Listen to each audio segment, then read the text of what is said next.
Muchos cambios en 2 semanas, cambios en la cúpula de Mediaset, cambios en La Sexta Noche, cambios también en partidos políticos, por ejemplo, en Vox cambió el vicepresidente, fue destituido el señor Víctor González y pudimos ver a un tertuliano de La Sexta que aseguraba que con esta destitución Vox dejaba de ser un partido liberal para volverse un partido mucho más ultra, mucho más lepenizado. Eso dijo un tertuliano de La Sexta. Víctor González es la persona que ideó el programa electoral desde el punto de vista económico de Vox, donde había una bajada de impuestos mucho mayor que la que planteaba en su programa electoral el Partido Popular con Pablo Casado. Pierde el ala liberal y gana el ala más dura, el ala más derechista del partido de lejos. En cierta medida yo creo que es lepenizar el partido y alejarlo pues, de lo que pudiera ser una derecha conservadora, pues como hay en otros países de Europa, ¿no? Yo creo que lo acerca más a eso y a políticas económicas, por ejemplo, menos liberales y más autárquicas, planteamientos más autárquicos que los que tenían hasta ahora, que ya digo, el programa que planteó Víctor González desde el punto de vista económico, pues cualquier liberal como un servidor lo podíamos suscribir.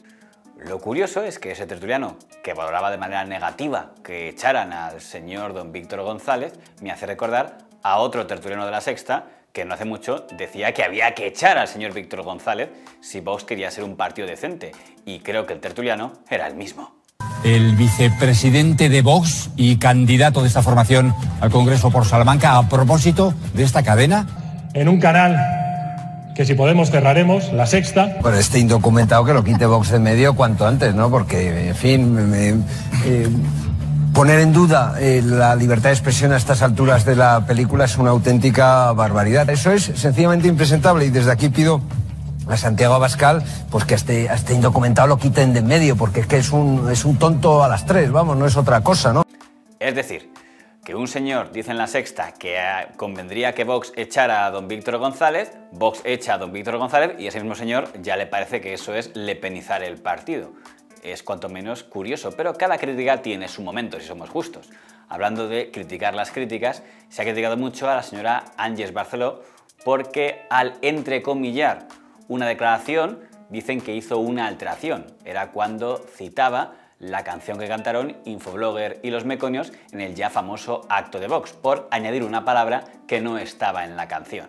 Debe actuar de oficio la Fiscalía General del Estado para investigar por qué en un evento de Vox se permite a un grupo musical decir ojalá volvamos al 36. La palabra ojalá que añadía la señora Barceló no aparecía en la letra de la canción y añadiéndola el vamos a volver al 36, que según los Meconios y Infoblogger era una crítica a la izquierda, una parodia de que según ellos la izquierda quería volver al 33, al 36, hacía parecer que eran ellos los que querían volver al 36. Vamos a volver al 36, vamos a volver al 36, vamos a volver al 36. Reconozcamos que históricamente los actos de Vox han dado pie a que, al entrecomillar, se produzcan cuanto menos errores o formas curiosas de entrecomillar. Por ejemplo, después del primer acto de Vox en Vista Alegre, en una entrevista, doña Cristina López Slifting, cuando entrevistaba al señor Abascal, entrecomilló de una manera un tanto peculiar lo que, según ella, había dicho el presidente del partido al empezar su discurso. Oye, en el mitin de Vista Alegre subiste al estrado encomendándote públicamente a Dios. A mí me llamó la atención porque soy católica, pero me pareció que el gesto resultaba un poco demagógico en España. Aquí los cristianos votamos a todo tipo de partidos. ¿Por qué dices que me encomendaba a Dios? Porque entraste y hablaste, lo primero que dijiste fue eso. Cuando abriste el debate. No me encomendé a Dios, pude decir la expresión gracias a Dios, que es una... No, gracias a Dios no. No recuerdo los términos exactos, pero bueno, lo puedo pedir, pero hablaste de Dios al comienzo, al estilo de Trump. Vamos, de verdad, no recuerdo haberme encomendado a Dios, porque yo mismo me sentiría un poco exagerado, pero tendré que ver también lo que dije. Dejando al margen que creo que lo de encomendarse a Dios lo han hecho casi todos los presidentes de Estados Unidos, desde Reagan a Kennedy, en concreto, por cómo lo había dicho la señora Cristina López Slifting, parecería que el señor Abascal había dicho poco menos que era el elegido de Dios para salvar a España. Y si luego se miraba la literalidad de lo que había dicho, pues quizá no encajaba tanto con el entrecomillado que se había hecho. Con vosotros, el presidente de Vox, Santiago Abascal Conde. Muchísimas gracias.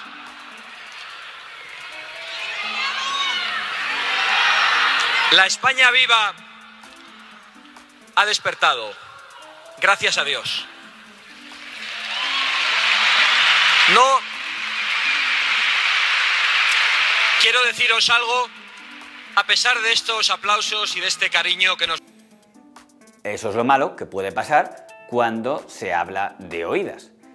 El ejemplo que más recuerdo de un corte arriesgado en esta línea fue cuando en un programa que se emitía en 13, los tertulianos don Carlos Cuesta, don Alfonso Merlos, doña Isabel San Sebastián, les pasaron un corte de un canal islámico que se llamaba Córdoba, donde, según ellos, un señor había salido y había dicho cosas horribles de las mujeres.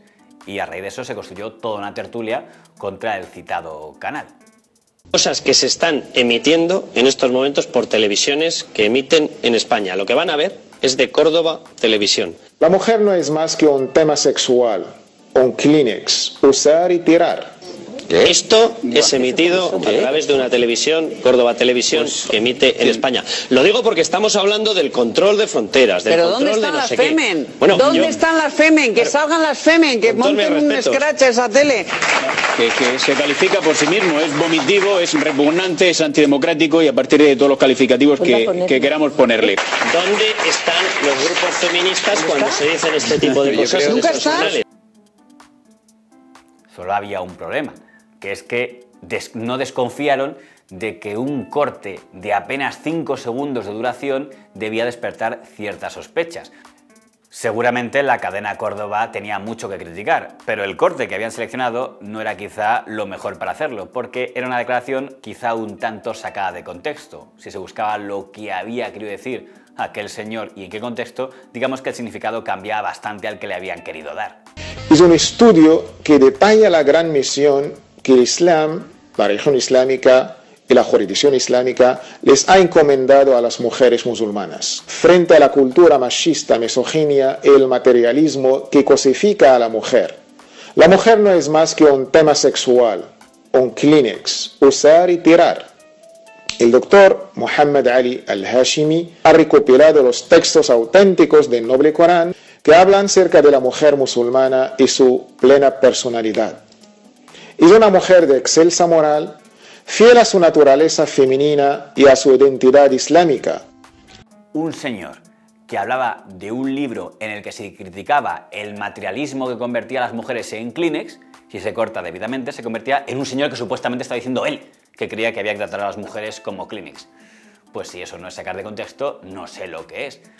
El tema de entrecomillar y también de descontextualizar es algo muy habitual en nuestras tertulias. No hace mucho, en el programa Al Rojo Vivo, de La Sexta, doña Angélica Rubio y don Antonio García Freras volvían a hablar por enésima vez de aquella vez en la que, según ellos, don José María Aznar elogió a ETA llamándola Movimiento Vasco de Liberación Nacional. Honrar a la transición es reconocer que gracias a la Constitución Bildu está sentada en el Congreso de los Diputados.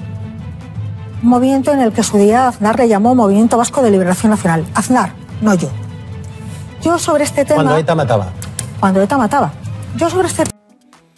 El mantra del MLNV se usa con frecuencia contra el señor Aznar. Incluso hace relativamente poco en el Parlamento de La Rioja lo usó el representante del PSOE, señor Conesa. Es usted experto y hábil en la técnica del eufemismo, aunque no le llegará ni a la suela del zapato al señor Aznar, cuando llamó a la banda terrorista ETA aquello de Movimiento Vasco de Liberación Nacional. Me atrevería a decir que es un poco tramposo lo que se hace, porque efectivamente es cierto que el señor Aznar anunció en el año 1998 que había autorizado contactos con el MLNV. Ha autorizado contactos con el entorno del Movimiento Vasco de Liberación.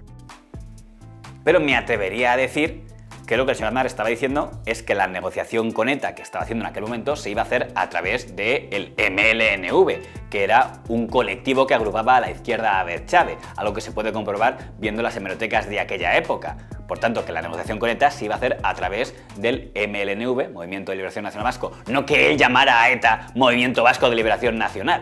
Y yo puedo entender que el señor Conesa no sepa cómo se denominan los colectivos de la izquierda abertzale, pero de algunos de los que están en la mesa del Rojo Vivo me extrañaría mucho que no lo supieran.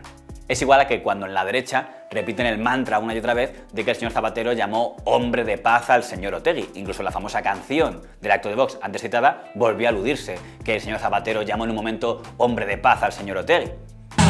¡Qué fascista es Santiago Abascal! Otegi es un hombre de paz. Y hubo una época en la que las tertulias era frecuente decir: Zapatero, el que dice que Otegi es un hombre de paz. Es un entrecomillado que calaba mucho, pero tenía un gran problema, que es un entrecomillado que nunca existió, porque el señor Zapatero nunca llamó al señor Otegi hombre de paz. Lo que dijo literalmente fue esto: cárcel les espero diciendo. Arnaldo Otegi ha hecho un discurso por la paz, por abrir una etapa política distinta en Euskadi. Vale que eran unas declaraciones polémicas viniendo de un presidente, pero ¿es lo mismo decir que ha dicho que el señor Otegi ha hecho un discurso por la paz a decir que ha dicho que el señor Otegi es un hombre de paz? Porque este es el dilema de cómo están llevando los tertulianos y los periodistas el arte de entrecomillar o contextualizar.